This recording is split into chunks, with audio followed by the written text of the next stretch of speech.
feel like the Celtics were justified in the actions that they took against you? Yeah, I mean, honestly, my part in it was to take ownership and accountability for my part. You know, they had a choice to make a decision, and they went that route. And my thing was own up to it, take responsibility, and I served the suspension and had to own it, honestly. So, same thing I'll preach to the guys. I can't sit here and not take accountability myself. So, it was their right to go about it however they wanted to, and that's the choice they took. Overall, I released a statement months ago when everything happened, and apologized to a lot of people for the tough position I put them in, and I stand by that, and I feel much more remorse even now towards that. And so, I spent this last off season working on myself in a lot of different ways, improving in areas, chance to sit back, reflect, and grow, and I think that'll make me a better coach and overall a better leader. But situation, the matter has been resolved, and I can't really speak much about it. Even if they're not together, that is the father of her child. If you mention him and another woman, inevitably she's going to come up. How come nobody thought about the sister?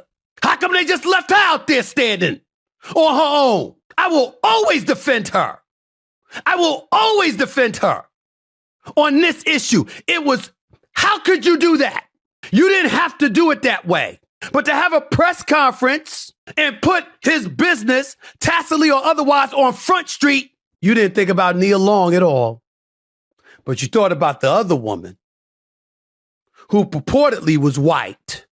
And the one woman in this equation who was innocent and victimized was not the woman Ime Udoka was messing around with. It was Nia Long. She was the one screwed over.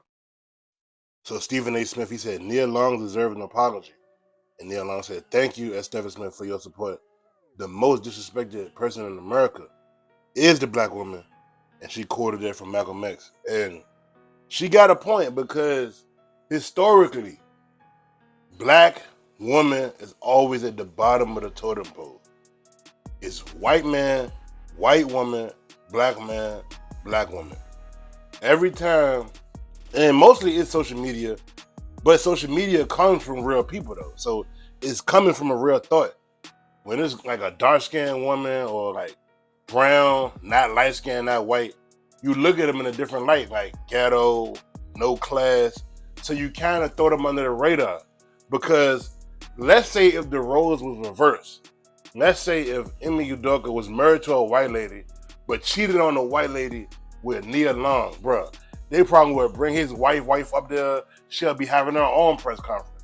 He'll be getting on his knees crying, begging for forgiveness, doing all type of apologies to her, probably making videos and everything. But because it's Nia Long, a black woman, he ain't got to specifically say nothing about her in a press conference. All he said was, I apologize to everybody involved. So he probably was never really feeling her. He probably was cheating on her the whole time. He probably just wanted the wife as the front, and he wanted to smash the white girls on the side. So Stephen A. Smith, he got a point. Like, he was going off, but he got a point. Because she is a black woman, they kind of like really don't want to like apologize or acknowledge her. But if he was married to a white lady, they probably would have kept all this under the radar and just handled it internally. But because it's Nia Long, they got to put all her business on Front Street. And it is embarrassing because she got a real life. She got kids that's asking questions. She got to go out and face people who always want to be in her business because the Celtics made this public. But at the end of the day, she still is Nia Long. She got her own money. She can get whoever the hell she wants. So she good. What y'all think about this, your boy B?